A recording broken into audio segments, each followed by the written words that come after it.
Más noticias, más opiniones. Tú escuchas Panamá Hoy con Gisela Arévalo, Ángel Valdés y Enrique Arosemena.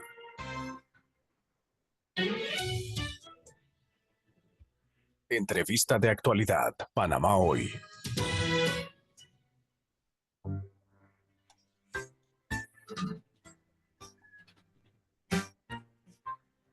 8:05 de la mañana. Vamos a continuar con mucha más información aquí en Radio Panamá y nos acompaña a esta hora el profesor Rodolfo Caballero. Buenos días, licenciado. Gracias por acompañarnos a esta hora en Radio Panamá. Buenos días, Giselle. Buenos días para tu querida audiencia. Saludos a Panamá. Nos encontramos en el mes de la familia y un importante tema que vamos a tocar el día de hoy y es esa tendencia en Panamá de divorcios y matrimonios. Actualmente, ¿cómo está nuestro país en cuanto a ese tema? Yo creo que los medios de comunicación, los periodistas, tienen que hacer más conciencia acerca de los patrones que están ocurriendo en el sistema social y no nada más la noticia del día. Y lo digo porque yo me puse a curiosear en las cifras estadísticas de nupcialidad y divorcialidad del Instituto Nacional de Estadísticas y Censo, y resulta que de los 80 al 2020, que estamos como si fuera una década, el promedio de tasa de nupcialidad o de matrimonio ha disminuido y el promedio en la tasa de divorcialidad ha aumentado. ¿Esto qué quiere decir? Que nos enfrentamos a si este patrón persiste en nuestra sociedad, en nuestra nación, nos enfrentamos a una posible extinción de la familia. Y no estoy hablando del modelo de familia, porque eso es otro asunto, sino a la familia. Y no solamente ese índice me llama la atención y me preocupa, sino también el hecho de que en noticias, ¿sí? Cito el Panamá América, tenemos al 2023 un descenso de la población en la última década pasamos de 70,000 nacimientos a 63,920 nacimientos. ¿Esto qué quiere decir? Que peligra también el crecimiento de la población, y a falta de personas y a falta de individuos en nuestra sociedad, el modelo de desarrollo económico no funciona. ¿De dónde vamos a sacar nosotros mano de obra para las grandes obras que se están hablando que van a hacerse cuando no hay niños, no hay jóvenes, no hay adultos? Y uniendo dos factores, el factor la gente quiere casarse menos y las mujeres están teniendo menos hijos que antes, ¿de dónde va a salir la gente? Entonces tenemos que ver un problema humano. Tenemos que prestarle atención a la familia humana.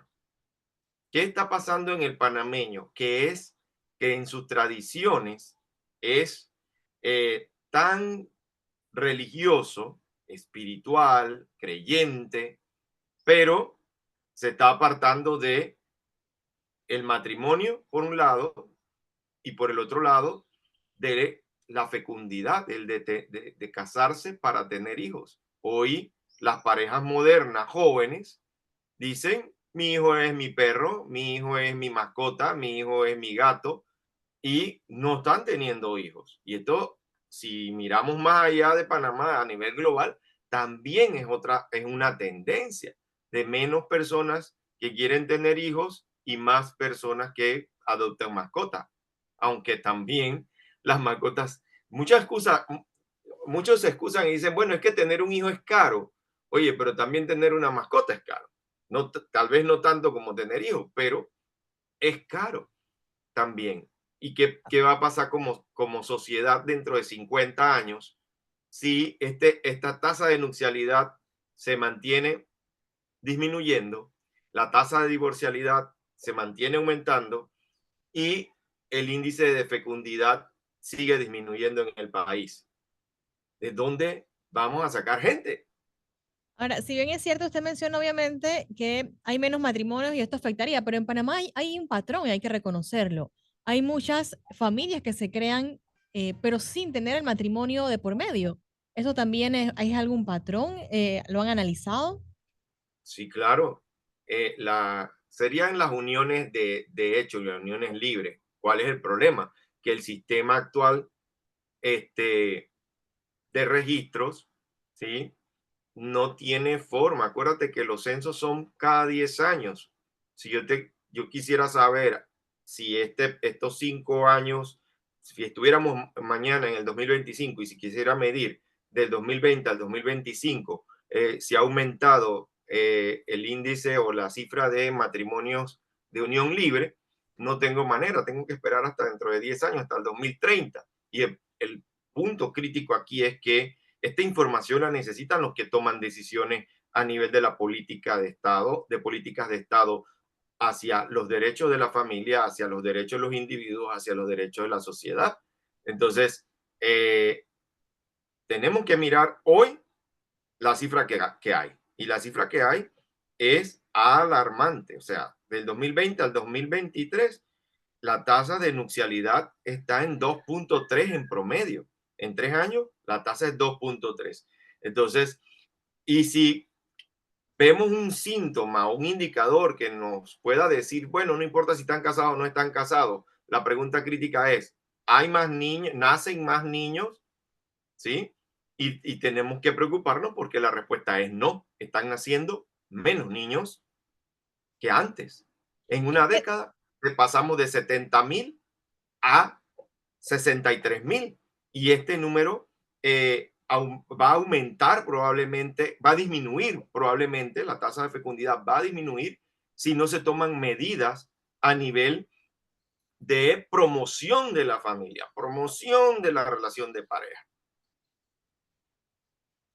¿Qué ¿Me medidas, explico, Giselle? o sea, sí, quiénes deberían en este caso entonces ver este tema? Porque si bien usted lo ha dicho, hay personas que dicen que no prefieren no tener hijos o parejas que no prefieren no tener hijos por obviamente la situación económica.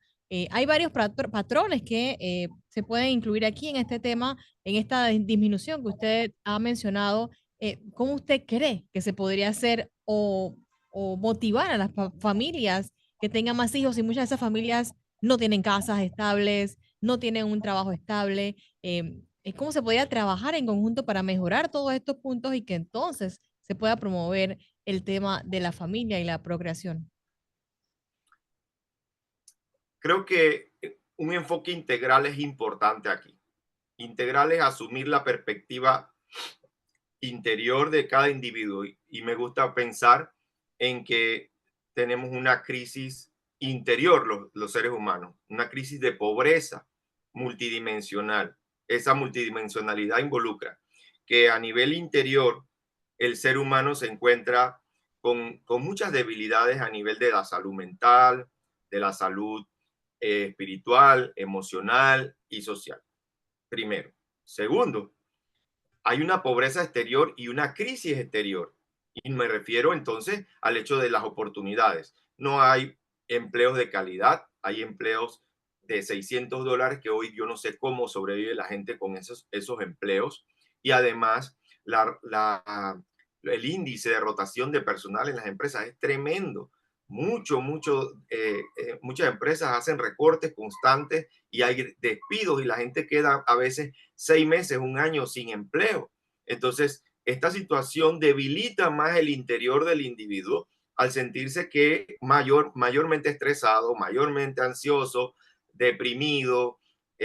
Los índices de suicidio por ahí nos pueden indicar qué está pasando con ese individuo que no sabe manejar esa situación, porque aunque el índice de pobreza, y eso tenemos que reconocer, que ha disminuido, ¿sí? Antes habían 900, casi 1,000,000, 960,000 personas en estado de pobreza, hoy tenemos medio millón. Ese medio millón no nos debe de alegrar. ¿Por qué? Porque son personas concretas que están viéndose en dificultades económicas. Tercer aspecto, la perspectiva cultural. Vivimos en una cultura y en esta cultura hemos ido adoptando una serie de mentalidades. La mentalidad de hoy, una mentalidad individualista, competitiva, una mentalidad narcisista. Todo el mundo quiere ser importante y por eso están en las redes sociales. Pero a la hora de tú sentarte, tú vas a una fiesta, tú vas a un restaurante, a un encuentro de personas y la gente está mirando el celular, no hay una relación humana de conversar, hablar, escucharse, reír como antes. Y no digo que tiene que desaparecer la tecnología, lo que digo es que tenemos que hacer conciencia acerca de la mentalidad que nos está enfermando y está haciendo que nos alejemos de querer vivir en pareja, de querer vivir en familia y criar hijos, por un lado. Por el otro están también los sistemas, ¿sí? Las estructuras. Estructuras como cuáles, las estructuras sociales, políticas, económicas, que asfixian a la familia, que asfixian al individuo y que no lo ponen en el centro. ¿Ves? Entonces, voy a decir algo que en resumen de lo que decía alguna vez Cantinflas en una película de que él juega el papel del maestro. El niño aprende de dos fuentes, la escuela y el hogar. Y en ese sentido, usted como maestro, profesor, puede enseñarle al niño, intentar enseñarle al niño lo bueno y lo malo. Pero ese niño llega al hogar y en el hogar ve malos ejemplos y ese niño se le olvidó lo que aprendió de lo bueno y lo malo porque la experiencia del mal ejemplo está golpeando más fuerte y lo que está experimentando el niño y el adolescente lo marcan. Entonces tenemos familias rotas. Mira los índices de violencia, de violación sexual, de maltrato al menor. No están disminuyendo, por el contrario, están aumentando. Y todo eso produce gente que cuando llega adulta, en el caso de los menores de edad, están rotos por dentro. Son incapaces de sentir empatía, de sentir bondad. ¿Por qué? Porque vivieron en un lugar donde se les maltrató. Y es una cadena que llevamos a nivel histórico y social, las familias panameñas, en donde todavía no nos hemos atrevido a romperla, ni hay instituciones dedicadas seriamente a romper estos patrones y a educar a la gente para que no repitan los malos patrones de violencia, de abuso que se cometieron en el pasado. Las empresas también tienen un papel importante, no solo el Estado con las instituciones. Existen modelos como la empresa familiarmente responsable, en donde se ayuda a conciliar el trabajo y la familia a los trabajadores. Y hoy tenemos también un factor que no teníamos hace 50 años, y es que hace 50 años la mujer no, trabajaba en el hogar. Hoy día la mujer, la mayor parte de las mujeres trabajan en empresas y tienen que dejar la casa sola. Nada más, mira, donde yo vivo, Panamá Oeste. Y las mujeres que trabajan tienen que salir a las 4 de la mañana de la casa o 3. Regresan a las 8 o 9 de la noche según si ha habido tranque. Y adivina qué, no ven a sus hijos. Y ese niño que no vio a su mamá y no vio a su papá, adivina qué sí vio. Vio los montones de pornografía, maltrato, violencia y otras cosas que están influyendo a través de las redes sociales que van creándole al niño, al adolescente, una mentalidad narcisista, egoísta. ¿Por qué? Porque ese niño no se está nutriendo de algo básico y es el afecto, la atención, la bondad, el buen ejemplo, el amor. Entonces, vivimos en una sociedad que hoy día quiere crecimiento económico, pero no vamos a tener crecimiento económico si no tenemos personas y familias. ¿Y de dónde tenemos los grandes retos en este quinquenio? Queremos desaparecer la corrupción, pero la corrupción no se combate nada más en las escuelas, colegios y universidades, sino en los hogares. Cuando un papá miente, está fomentando la corrupción. Cuando una mamá miente, juega vivo, está fomentando la corrupción. Entonces, este es un problema multidimensional, es una crisis multidimensional que hay que atacar trabajando con los individuos, trabajando con el gobierno, con el Estado, trabajando con las empresas, trabajando con la cultura. Y yo no oigo mucha gente preocupada por la familia.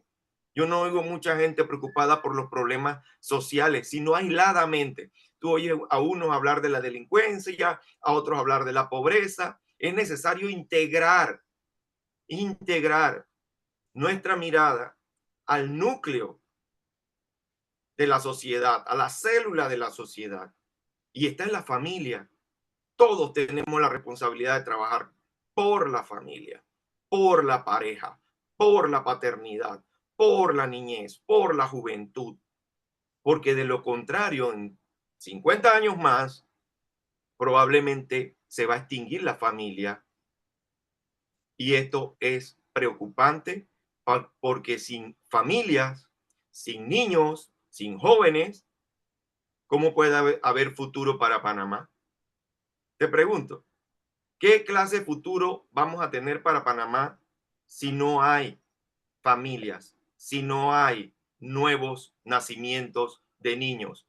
Y no te quiero contar ni me quiero meter en lo que ahora se habla de pobreza multidimensional, porque la pobreza multidimensional resulta y pasa que yo puedo tener un salario, pero si como mujer recibo golpes de mi pareja todos los días, me maltrata, me abusa, o en el caso de los padres, los niños que viven en ese hogar tienen papá y mamá, pero los maltratan como forma de disciplina, entonces hay una pobreza emocional, afectiva, social, que deteriora la capacidad de aprender del niño. Yo soy profesor de ética y valores y a veces no nos explicamos por qué los niños, los muchachos en la escuela no prestan atención, por qué no estudian. Hay que ir a la familia y hay que ver qué está pasando en la familia.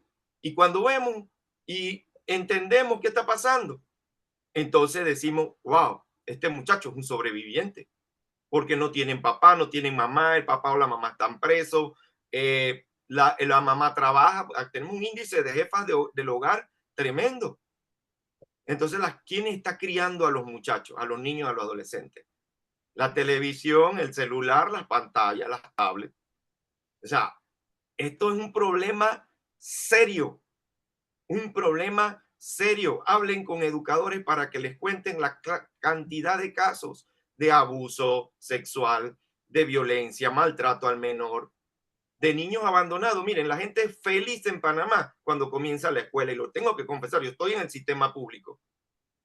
Y al sistema público, tristemente, ¿sí? Muchos papás depositan a sus hijos en la escuela y más nunca regresan a ver cómo van sus hijos.